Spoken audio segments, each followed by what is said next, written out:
हनुमान राम लक्ष्मण जानकी सदा करो कल्याण। बोलो हनुमान जी महाराज की, वृंदावन बिहारी लाल की, बोल कार्तिक महात्म की, तुलसा महारानी की, गंगा मैया की, अयोध्या धाम की जय।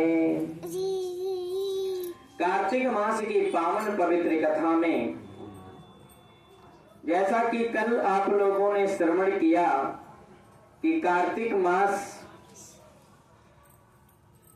नियमानुसार श्रवण करने से, विधि विधान पूजन करने से तुलसा दल का जो जल था वो एक पिशाचनी को भी उद्धार कर सकता है और केवल आधा पुण्य का फल। ध्यान देना, इतनी कथा सुनने के बाद में श्री राजा पृथु नारद जी से पूछते हैं कि हे प्रभु, जितने के पीछे पड़ेगी तेरे पास ही आएंगे। कृपया करके अब हमें ये बताओ कि जैसे कुछ लोग जानबूझ करके भगवान की पूजा करते हैं, कार्तिक मास में जल्दी उठते हैं, जल्दी स्नान करते हैं, सुबह प्रयास करते हैं जल्दी आने के लिए, लेकिन हे प्रभु जो पूर्णतः जिनको कुछ भी ना पता हो और कुछ भी ना पता होने के बाद भी वो भगवान की यदि पूजा करें और कैसे करें तो क्या उनको भी कोई फल मिलता है? ऐसी परिस्थिति में श्री सुगतदेव भगवान कहते हैं ऋषियों, अब मैंने बुक कर लिया ना 1 महीने के लिए, तो लेना तो पड़ेगा, मना करना भी उचित नहीं। बोल गोविंद भगवान की। हे प्रभु, देखो एक कुर्सी रख देना भैया।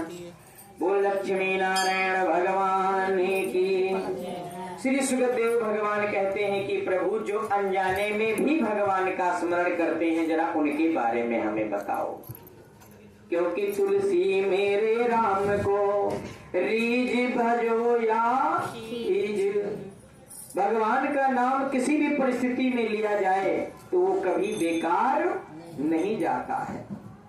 जिस प्रकार से किसान जब अपने खेत में बीज बोता है तब किसान ये नहीं देखता कि बीज उल्टा पड़ रहा है या सीधा पड़ रहा है, लेकिन जब बीज अंकुरित होता है, बीज में फसल आना होता है, तो बीज सीधा ही निकलता है अंकुरित होकर के।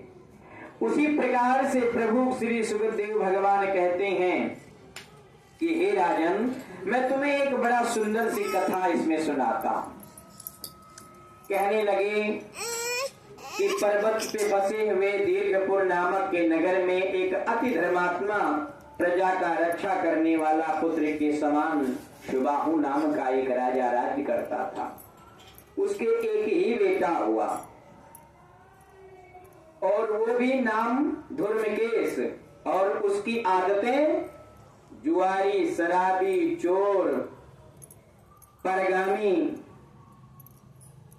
अब ऐसा बेटा जब देखा तो राजा दुखी रहने लगा कि बताओ, इतना बड़ा राजपाट, इतना अच्छा नाम, और ये कैसे सारे नामों को डुबा रहा है।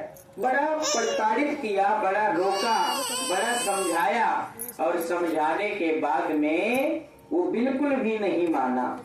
एक उम्र तक समझाया, लेकिन तो जब नहीं माना तो राजा ने अपने बेटे, अपने दिल पे पत्थर रख करके अपने बेटे को देश निकाला दे दिया कि जब तुम हमारे नाम को बिल्कुल भ्रष्ट करने में लगे हो, हम पूरी प्रजाजनों का इतना सुंदर तरीके से गुजर बसर करवाते हैं, इतना बढ़िया तरीके से इनका देखभाल करते हैं, तो हमारी प्रजाओं में नाम खराब करते हो, तो ऐसे से तो हमारे शत्रु ही अच्छे होते हैं। कपटी मित्र और दुष्ट बेटा से अच्छा शत्रु पाल लो, कम से कम उससे चौकन्ने तो रहोगे कि ये धोखा दे सकता है, लेकिन मित्र से तो आप चौकन्ने भी नहीं रहोगे। ऐसी परिस्थिति में जब इसको देश निकाला दे दिया, तो देश निकाला देने के बाद ये जंगल चला गया, थोड़ा धन दौलत अपना लेकर के गया। अब आदतें वही हैं, क्योंकि देश निकाला दे देने से जिसकी जो आदतें पड़ गई हैं उसमें कोई परिवर्तन आने वाला नहीं है। अब गया जब तक इसके पास रुपए पैसे खूब थे तब तक वही काम जंगल में भी करने लगा,